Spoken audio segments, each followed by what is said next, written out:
안녕하세요. 체바이 소녀정사입니다. 근본 시간에는 주관절 골조루 후이장애 평가에 대해서 알아보겠습니다. 우선 팔꿈치 골절의 원인으로는 추락, 교통사고, 자전거 사고 등 다양한 외상으로 인해 발생합니다. 주로 주두돌기, 요골두, 척골 등의 골절이 자주 발생하고요. 주요 증상으로는 골절의 부위의 붓기와 통증, 팔꿈치를 굽히거나 펴는 동작의 제한, 심한 경우는 팔꿈치의 운동 기능의 상실로 이어질 수 있습니다. 팔꿈치의 구조는 상완골, 요골, 척골이 만나 형성되는 관절로 세 가지의 주요 관절과 여러 인대들이 구성되어 있습니다. 상완요 관절은 상완골과 요골이 만나 형성되며 팔꿈치의 굽힘과 펴에 관여합니다. 상완척 관절은 상완골과 척골이 만나 팔꿈치의 안정성을 제공합니다. 요척 관절은 요골과 척골이 만나 팔의 회전 운동을 가능하게 합니다. 팔꿈치의 주요 인대는 요골 윤상인대, 요측 측부인대, 척측 측부인대로 구성되어 관절을 지지하며 뼈의 안정성을 제공합니다. 이미지에 나와 있는 내용은 요골과 척골의 해부학적 구조와 주요 부위에 대한 설명을 보여주고 있습니다. 이를 바탕으로 팔꿈치와 아래팔뼈의 구조를 아래와 같이 설명드리겠습니다. 먼저 요골을 먼저 살펴보면 요골두는 요골의 상단 부분으로 근이요척 관절을 형성하며 팔의 회전 운동을 돕습니다. 요골 경상돌기는 요골의 하단 끝부분으로 손목 관절의 안정성을 기여하고 있습니다. 척골을 살펴보면 척골 주두돌기는 상완골과 연결되어 팔꿈치의 안정성을 제공하고 활차절은은 팔꿈치의 굽힘과 펴움 동작을 가능하게 합니다. 구상돌기는 척골의 전방 돌기 부분으로 상완골과 관절을 이루며 안정성을 제공합니다. 주요 관절은 팔의 회전 운동을 가능하게 하는 근이 요척 관절과 손목의 회전 운동에 관여하는 원이 요척 관절이 있습니다. 팔꿈치 감정 휴기 장애를 평가할 때 손상된 부위의 회복 가능성과 기능적 영향을 중심으로 평가합니다. 주요 기준은 다음과 같습니다. 금속이나 나사 등이 뇌 고정물이 기능장애 원인이 된다면 이를 제거한 후에 상태를 기준으로 장애를 평가하는 것이 원칙으로 하고 있습니다. 다만 뇌 고정물 제거가 불가능한 경우에는 고정물이 남아있는 상태에서 장애를 평가합니다. 캐스트나 외부 고정 장치로 인한 일시적인 기능 장애는 후이 장애 인정되지 않고 장애 평가는 사고 후 회복이 완료된 상태에서 진행됩니다.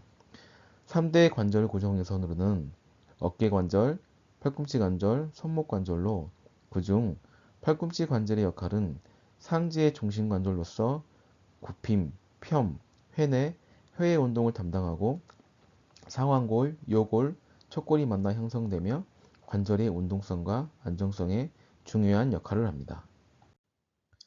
이미지에 나타낸 엑스레이는 팔꿈치 골절과 관련된 수술 후 금속 내 구조물이 삽입된 상태입니다. 손상의 위치는 팔꿈치 관절 부위에서 척골 주두 골절로 보입니다. 금속판과 나사가 삽입되어 골절 부위를 고정하고 있는 상태입니다. 이미지에서 확인되는 내용은 팔꿈치 관절 부위의 골절 및 3D 재구성 영상입니다. 이는 주로 팔꿈치 관절의 복잡한 골절을 평가하기 위해 사용되는 3D 스캔과 3D 이미지입니다. 이미지상으로 보아 척골 주두 또는 요골두에 관련된 골절로 보이고 팔꿈치 관절의 관절면에 직접적인 손상이 발생하여 관절 운동에 영향을 미친 가능성이 있습니다. 골절 유형은 분쇄 골절로 조각난 형태의 골절로 보입니다. 이 유형은 관절면의 불규칙성을 초래할 가능성이 높고 특히 관절면의 골절은 관절염으로 발전할 위험이 있습니다. 이 표는 장애 분류표인데요.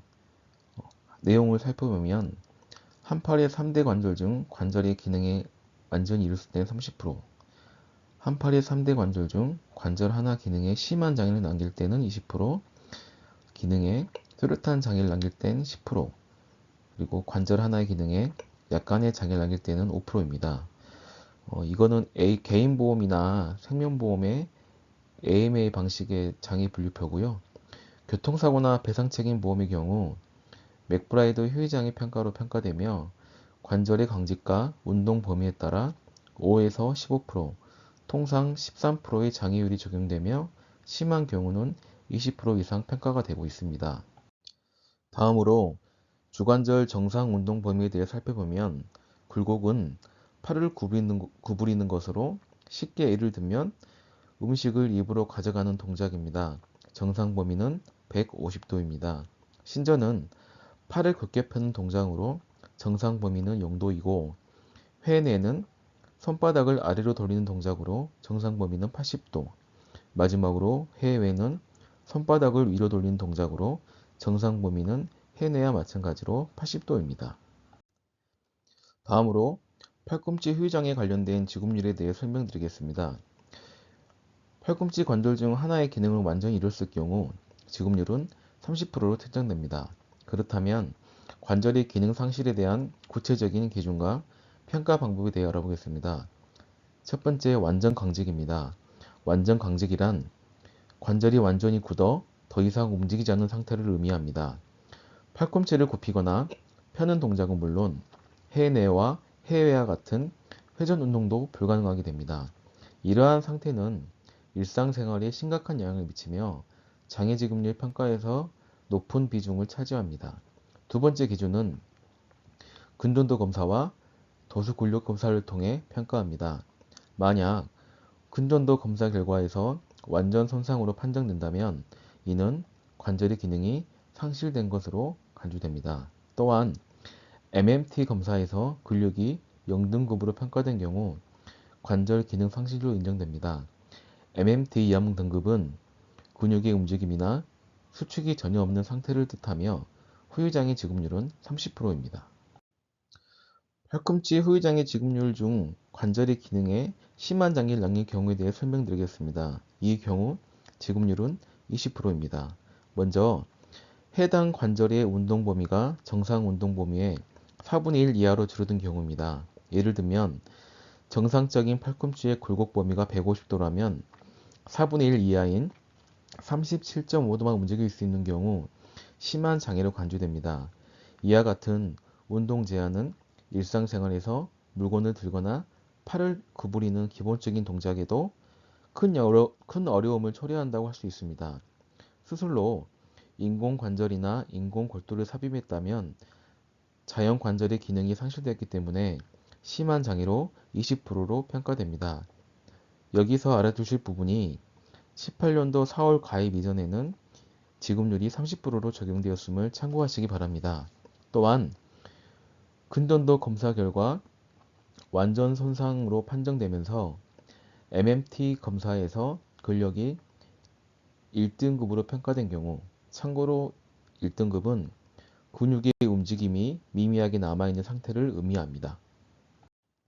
다음으로 팔꿈치 후유장애 지급률 중 관절 하나 기능에 뚜렷한 장애를 남긴 경우 지급률은 10%로 평가됩니다. 첫 번째 기준은 해당 관절의 운동 범위가 정상 범위의 2분의 1 이하로 제한된 경우입니다.